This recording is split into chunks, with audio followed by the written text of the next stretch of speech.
Hi, welcome. Enjoy the content, subscribe and turn on notification. The routine was the scaffolding that held Lucas Thorne's life upright.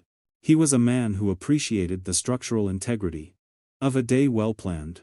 As a senior risk analyst for a maritime logistics firm in Boston, his mind was trained to spot irregularities in shipping manifests and load-bearing calculations.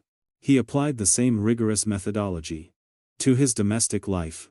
At 41, Lucas possessed a life that looked statistically optimal. He owned a brownstone in the Back Bay, maintained a diversified portfolio, and had been married to Sophie for 12 years. They had no children. A decision based on a calculated desire for career mobility and financial freedom. The anomaly occurred on a Tuesday. At 1800 hours. The rain was tapping a consistent rhythm against the bay window. When Sophie entered the house, usually at this hour, her energy levels were depleted. Sophie worked as a senior curator for the Sterling Gallery, a job that required managing the egos of temperamental artists and the wallets of indecisive collectors. She typically arrived home carrying the weight of the day in her slumped shoulders. Today, however, she vibrated with a kinetic energy that Lucas registered immediately as a deviation from the norm. "You will not believe the day I had," Sophie announced. She did not remove her coat immediately. She stood in the center of the living room, her eyes bright, her cheeks flushed with a color that usually only appeared after 3 glasses of Pinot Noir. Lucas looked up from his tablet. He was reviewing the hull integrity report of a tanker docked in Singapore. He set the device down, adjusting his glasses. "Good news?" he asked. His voice was level, calibrated to encourage, but not overwhelm. Sophie shed her coat, revealing a charcoal dress that clung to her frame. But it was not the dress that drew Lucas's attention. It was the way she thrust her left hand forward. A gesture so theatrical, it felt rehearsed. "Look," she breathed. The object on her wrist caught the light from the overhead chandelier. It was a watch. Not merely a timepiece, but a statement. Lucas's eyes, trained to assess value and authenticity, locked onto the item. It was a Cartier Tank Louis. The large model, 18-karat pink gold, with a sapphire cabochon on the crown. Lucas knew the retail price without needing to check. $13,500, excluding tax. "It is beautiful," Lucas said. He did not smile yet. He was processing data. "Did you buy this?" "No.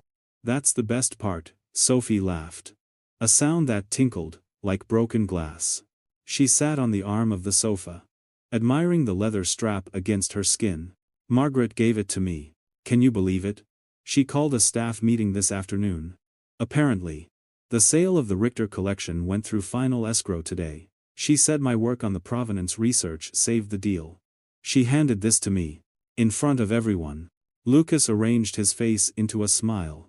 It was a mechanical action, pulling the zygomaticus major muscles upward. "Margaret gave you a $13,000 watch?" "I know. I was shocked too. She said it was a bonus for the quarter. But honestly, I think she was just relieved the client didn't walk away." Sophie finally looked at him, her eyes searching for validation. "Isn't it amazing, Lucas?" "It is. Extraordinary," Lucas replied. He stood up and walked to the kitchen to pour them both water. His movements were fluid, betraying nothing of the siren blaring in his mind. Data point 1. Margaret Sterling was notorious for her frugality. In the 7 years Sophie had worked there, the Christmas bonus had never exceeded $500.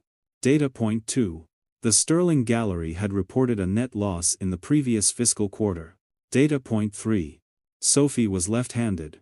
She usually fastened her watch straps on the third hole. This watch was fastened on the second, slightly tighter, as if adjusted by someone else who underestimated the circumference of her wrist, or by Sophie herself.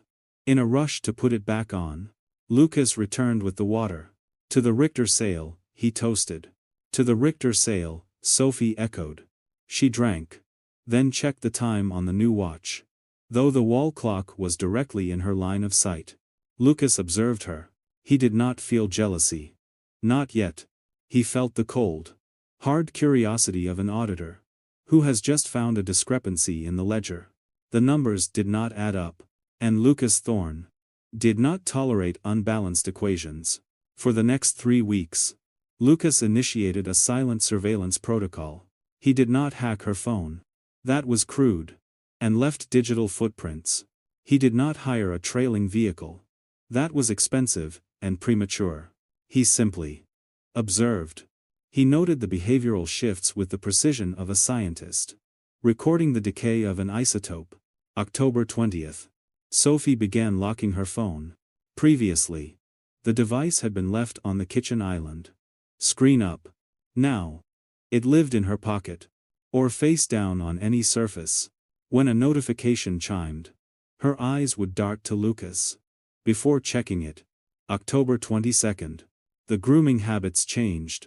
Sophie purchased new lingerie. Silk. Lace. Structurally impractical. She claimed it was for a confidence boost. Lucas noted the brand. La Perla. He checked their joint credit card statement. There was no charge. She had used cash. Or a separate account he did not have access to. October 25th. The overtime began. Tuesdays. And Thursdays. She claimed the gallery was preparing for the winter solstice exhibition. Lucas verified this. He called the gallery's main line at 1900 hours on a Tuesday, disguising his voice as a courier. The security guard informed him the gallery was closed. And empty. Sophie came home at 2100 hours. Smelling of rain. And a cologne that was muskier than the scent she usually wore. Exhausting, she said. Kicking off her heels. Margaret is driving us into the ground. You should rest, Lucas said. Turning a page of his book. Did you eat? We ordered Thai food at the office, she said. Lucas nodded. He walked to the kitchen later. And checked the recycling bin. There were no takeout containers. He checked her purse while she was in the shower. A receipt from the Gilded Lily. A cocktail lounge in the Seaport District. Stamped at 1845. 2 drinks. A gin fizz. And a Macallan 18-year. Sophie hated scotch. The picture was forming. It was a cliché. Really. A banality. But the specific variables were what interested Lucas. Who was the Macallan 18? The opportunity for a stress test arrived in the form of an invitation. The annual Sterling Gala is this Friday, Sophie mentioned over breakfast. She was picking at a grapefruit. Avoiding eye contact. You don't have to go. It is going to be incredibly boring. Mostly donors and city council members. I would not miss it, Lucas said. Buttering his toast with geometric precision. I want to personally thank Margaret. That watch is a generous gift. It requires a gesture of gratitude. Sophie froze. Her spoon hovered halfway to her mouth. Oh. You don't need to do that. She hates being made a fuss of. It is not a fuss. It is manners, Lucas said. I insist. Sophie swallowed. Okay. But keep it brief. She is very busy. Lucas spent the next afternoon procuring a weapon. He did not buy a gun. He went to a rare wine merchant in Beacon Hill. He selected a bottle of 1996 Chateau Margaux. It cost $800. He had it wrapped in clear cellophane. With a simple black ribbon. He wanted the gift to be visible. He wanted the transaction to be public. He stood in front of his mirror that Friday night. Adjusting his cufflinks. He wore a midnight blue tuxedo. He looked into his own eyes in the reflection. They were calm. There was no rage. Only the icy clarity of a man about to demolish a condemned building. The Sterling Gallery was a cavernous space of concrete and glass, currently filled with the hum of high society. Waiters drifted through the crowd with trays of champagne. The art on the walls. Abstract. Violent splashes of red and black. Seemed to mock the polite conversation below.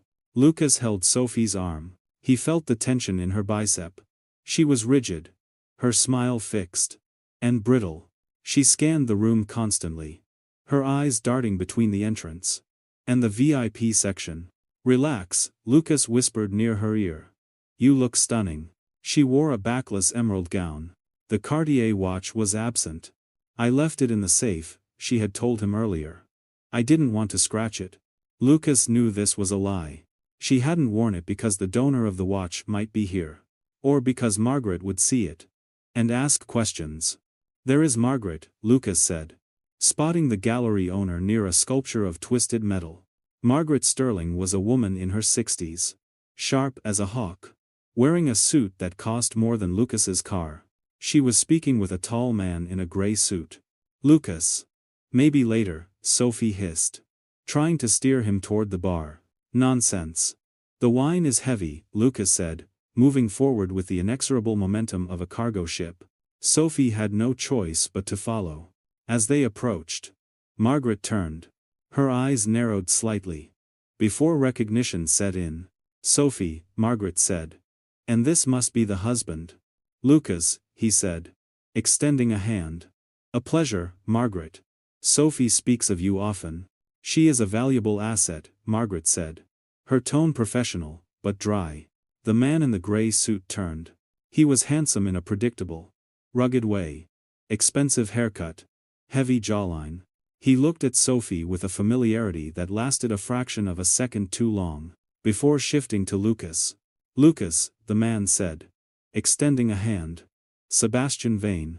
I am a friend of the gallery. Lucas shook the hand. Grip firm. Palm slightly damp.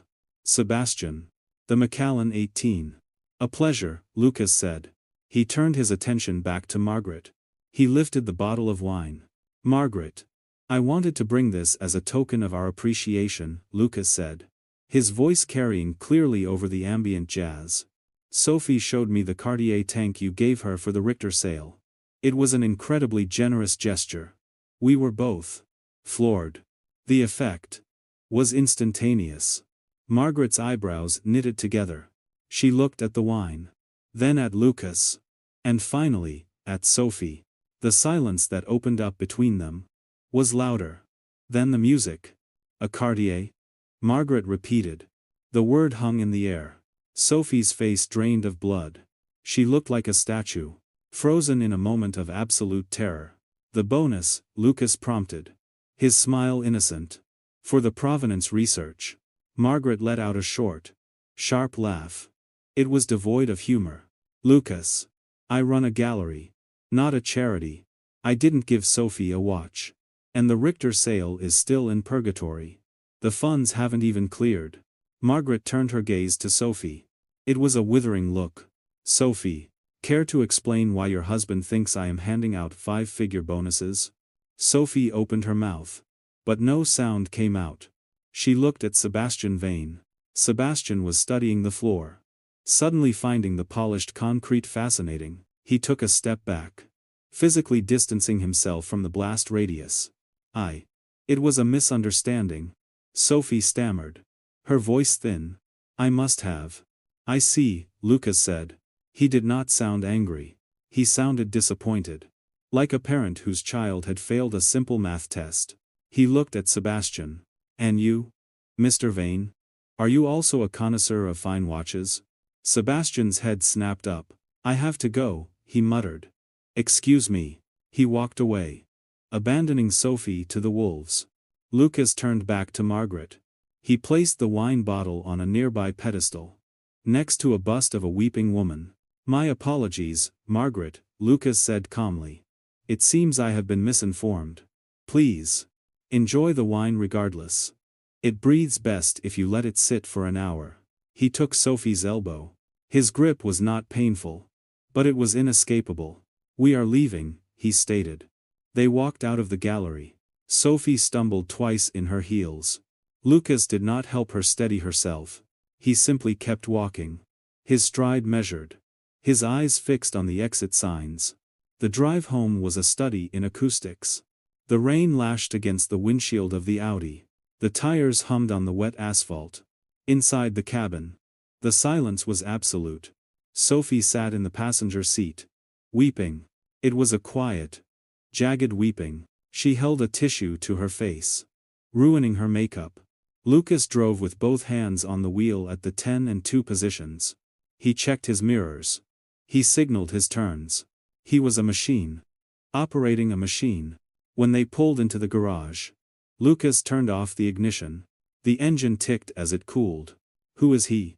Lucas asked. He did not look at her. He looked at the concrete wall in front of them. "Lucas. I am so sorry," Sophie sobbed. It happened. It didn't mean anything." "That is statistically unlikely," Lucas said. "The watch costs $13,000. That is not a didn't mean anything gift. That is a keep quiet and be available gift." "Who is he?" "Sebastian," she whispered. "Sebastian Vane. The real estate developer," Lucas noted. He knew the name. Vane Developments owned half the waterfront. "How long?" "6 months." Lucas nodded. 6 months. 180 days. "Get out of the car," Lucas said. He walked into the house and went straight to his study. He locked the door. Sophie knocked on it, pleading. But Lucas put on his noise-canceling headphones. He sat at his desk and opened his laptop. It was time for the audit. He logged into their joint accounts.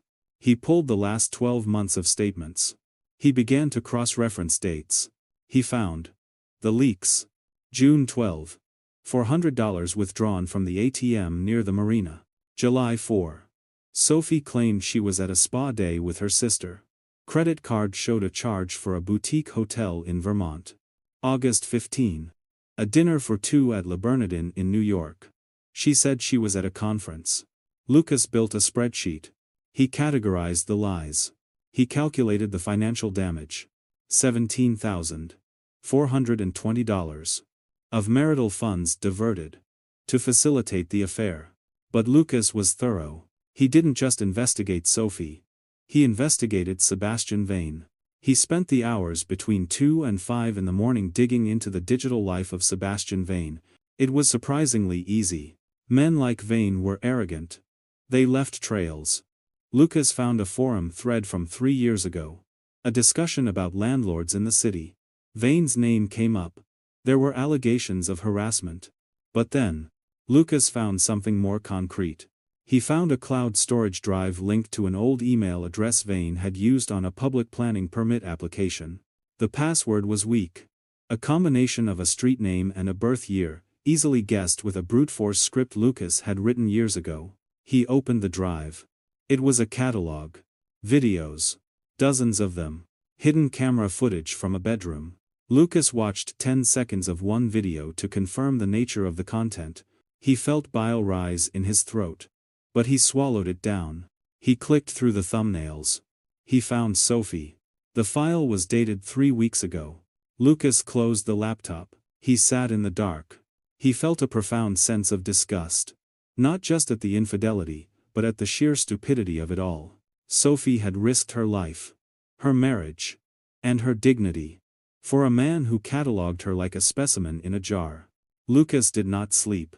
He watched the sun rise over the wet city rooftops. The sky was the color of a bruise. Monday morning arrived with the inevitability of a tide. Lucas showered, shaved, and dressed in a charcoal suit. He tied his tie in a perfect Windsor knot. He went downstairs at 700 hours. Sophie was in the kitchen. She looked shattered.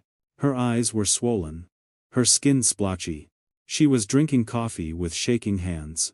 "Lucas," she started, her voice hoarse, "can we talk?" "Please. Sit down," Lucas said. He placed a manila folder on the kitchen island. Sophie sat. "I have spoken to a solicitor," Lucas said. "The papers are being drafted. I am filing for divorce. On the grounds of adultery." "Lucas, please," Sophie cried. "We can fix this. We can go to counseling. I'll quit my job. I'll sell the watch." "The watch is irrelevant," Lucas said. He opened the folder. He slid a printout across the table. It was the spreadsheet. "You have spent $17,000 of our joint savings on your affair," Lucas said. "I am freezing our assets. You will receive a stipend for living expenses until the divorce is finalized. You will move into the guest room. Until the house is sold." "You're being so cold," she whispered. "I am being practical," Lucas replied. "But there is one more thing." He slid a second piece of paper across. It was a screenshot of the file directory from Sebastian Vane's cloud drive. Sophie's name was highlighted. Sophie looked at it. Confusion. Then horror dawned on her face. What is this? Sebastian records his encounters, Lucas said. Without consent. You are in a folder labeled Collection 4. Sophie brought her hand to her mouth. She looked like she was going to be sick. He filmed me. Yes. Oh God, she sobbed. Oh God, Lucas. He is a predator, Lucas stated. And you walked right into his trap, because you liked the attention. Lucas pulled out his phone. I am going to make a call now. Who are you calling? The police? Sophie asked, wiping her eyes. No, Lucas said. The police will come later. First. I am calling Elena Vane. Sophie's eyes went wide. His wife? Lucas, don't. Please. You'll ruin his life. Lucas looked at her with genuine bafflement. He ruined our marriage. He violated your privacy criminally. And you are worried about his reputation? It will be a scandal, Sophie pleaded. Everyone will know. My career. Your career ended when you lied to your boss on Friday, Lucas said. He dialed the number. He had found it in the directory of the charity board Elena sat on. Hello? Mrs. Vane? Lucas said into the phone. His voice was polite. Professional. My name is Lucas Thorne. I believe our spouses have been seeing each other. I have some digital evidence that I believe you. And perhaps the authorities should see. He listened for a moment. Yes. Videos. Hidden cameras. I can send you the link.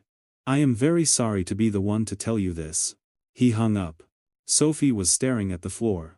Defeated. The energy was gone. She was just a shell.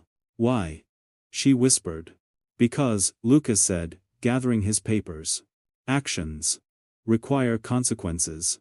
Without them, the system collapses. He checked his watch. I have to go to work. The movers will be here on Wednesday to pack my things. I suggest you find a lawyer. He walked out of the kitchen, grabbed his briefcase, and left the house. He did not look back. The cafe was located in the financial district. It was sterile, white, and smelled of roasted beans and sanitizer. Lucas sat by the window, reading The Economist. His life had stabilized. The divorce was finalized in record time. Thanks to the undeniable evidence.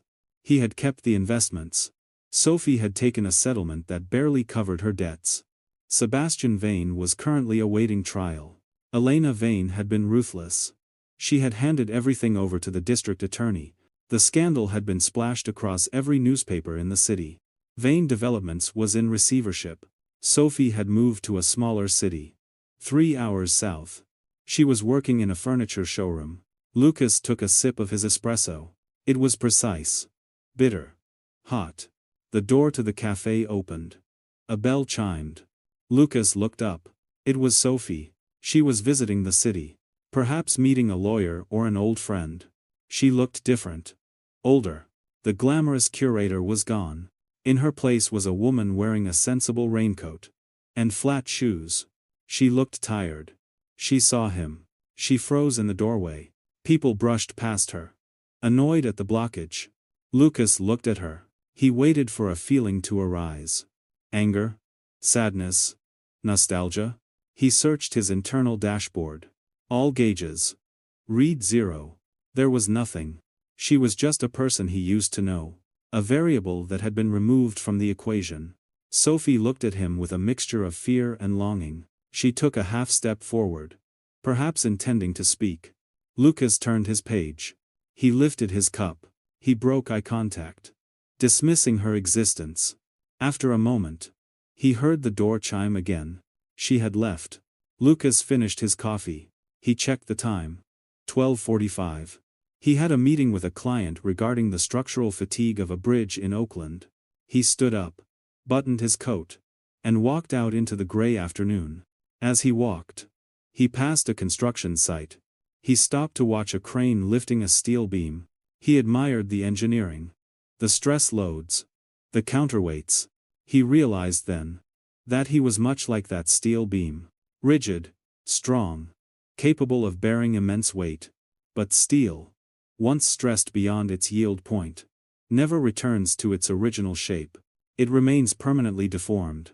Even if it doesn't break. He was functioning. He was successful. He was free. But as he walked through the crowd of laughing, shouting, living people, Lucas Thorne knew he was the only one walking in a vacuum. He had won the war, executed the perfect revenge, and balanced the ledger. And it was completely, perfectly, cold. Thank you for watching the video. If you enjoyed it, don't forget to subscribe to the channel and turn on notifications so you won't miss any updates. See you next.